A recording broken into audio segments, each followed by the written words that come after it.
Moscow, 1989. Hundreds of young voices echo off the Kremlin walls. Their dreams, written on cardboard signs, are simple but revolutionary. Freedom now. Glasnost. Reform. I was there, and so was the world, watching with hope and uncertainty. For decades, the Soviet Union was a country of iron certainties: one party, one truth, one path. But history is made by those who dare to imagine otherwise. In the late 1980s, a new generation stepped out into the open, and nothing would ever be the same. Life for Soviet youth in the 1980s often felt like a long dusk before dawn. Most of us never knew life without the shadow of the state schools' books. Even the music coming through our radios was tightly controlled. Yet quietly, change was in the air. Brezhnev's era had ended, leadership was shifting, and people all around us started to question the official order of things, even if only in whispers. American music crossed closed borders on scratchy, forbidden vinyl discs and copied cassette tapes.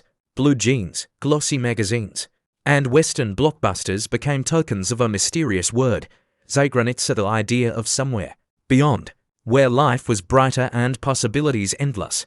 I still remember the first time I heard the Beatles.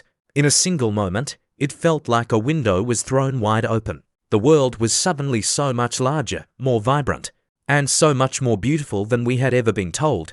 Then came 1985, and with it, Mikhail Gorbachev. He spoke of dramatic, almost unbelievable new ideas: perestroika, meaning restructuring, and glasnost, meaning openness. Glasnost was a revolution of words.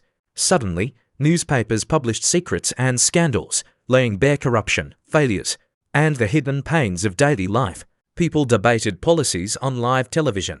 Artists began to fill the streets and parks with vibrant energy. And for the first time in living memory, citizens gathered openly with songs, poems, and banners that dared the government to listen. Young people felt the pull of this invitation. For us, glasnost was not just a political strategy, it was an urgent call to speak out, to ask for more, to finally break the silence our parents had lived with. We believed real reform was possible. The truth, we thought, could set us free. The change was not only in politics, but in daily life and culture. Western influences, long suppressed, flooded into the us like sunlight pouring across a dusty room. New subcultures emerged, inspired by American and European fashion, music, slogans, and slang. From Stilyogi hipsters in their bright jackets to underground punk and rock clubs, hidden in apartment basements, Soviet youth embraced the world beyond their borders.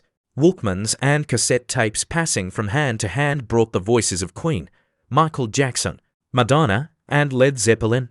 For many, it was the soundtrack of hope, of a world less grey, less lonely, and less limited. To wear jeans or listen to Western rock was more than a style. It was quiet rebellion, a way to claim identity and agency. Friends would even risk trouble to trade blue jeans, as if they were the currency of a hidden freedom. Hollywood stories, Western cartoons, and television revealed lives that seemed full of choices, colour, and debate. For the first time, Soviet kids questioned, if all this was possible somewhere else, why not here? As the grip of the authorities loosened, activism exploded. Student groups organised concerts, charity events, and peace marches. New magazines and zines appeared, filled with uncensored poems, critical articles, underground comics, and wild ideas.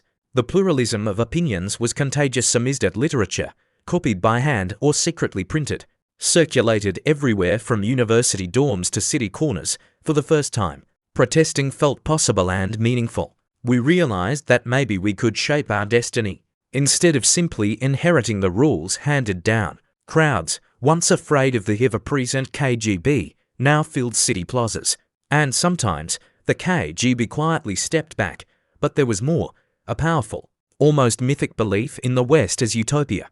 Coca-Cola, Levi's, fast food, and jazz seemed brighter and fuller than the pale copies you'd find on Soviet shelves. MTV, American talk shows, and stories about foreign student life fed an irresistible dream, the hope that freedom, prosperity, and adventure really could be real. But reality was more complex than the fantasy. The first waves of Western tourists were not always as glamorous as we'd imagined, and friends coming back from trips abroad told stories of poverty, homelessness, and challenges America also faced. Some dreams, we realized, were built on illusion. When economic reforms began in earnest, the country was swept by both excitement and anxiety. Perestroika meant that old structures were coming apart, markets opened, but store shelves sometimes stayed empty. Prices soared, jobs disappeared for the first time in living memory, and state factories declared bankruptcy. Mixed with hope, there was new uncertainty and fear. Still, we pressed forward. Some opened the first private cafes, the first independent shops. Others ran open mic nights, poetry meetings, and art galleries out of tiny apartments and clubs. Life felt chaotic, but for the first time, the chaos belonged to us. By the early 1990s, the golden glow of America began to lose its shine. Democracy, it turned out, was hard and sometimes messy. Market reforms could bring opportunity but also hardship. And corruption sometimes seemed to trade one kind of oppression for another. The West, when seen up close, was generous and flawed all at once. Young people in that moment needed to decide, what should we build next? What do we protect from the past? And what do we let go? Some embraced the Western dream completely, seeking degrees in the US or Europe. Others rediscovered nostalgia for old values, family, and tradition. But most, in truth, chose something in between, mixing dreams from the West with the roots and customs they'd grown up with. Cultural ferment played its part. Rock bands, avant-garde writers, reform-oriented student groups, and even informal intellectual clubs shaped the new identity of Russia's future. In the last turbulent months of the Soviet Union, mass rallies swept the country. In Moscow, in Kyiv, in Vilnius and Tbilisi, new flags appeared, old ones disappeared. Borders opened, and old certainties seemed to collapse overnight. For millions who had grown up in an unchanging world, nothing would ever be the same. We called ourselves the children of stagnation, but suddenly we were made to be architects of something new. Many left, choosing to start anew abroad. Others became entrepreneurs, public figures, artists, or reformers. Some struggled, losing jobs or savings overnight, but even through uncertainty, many found their purpose and their authentic voice. What we learned, perhaps more than anything, was that freedom is not simply a dream. It is a choice to make, a risk to take, and a responsibility to carry every single day. From quiet listening to forbidden records to standing with signs on Red Square, the youth of the late Soviet Union changed history, even if they didn't know it at the time. America's dream, reform's promise, and the reality of both failure and hope. All of it lived inside that restless generation and those turbulent years.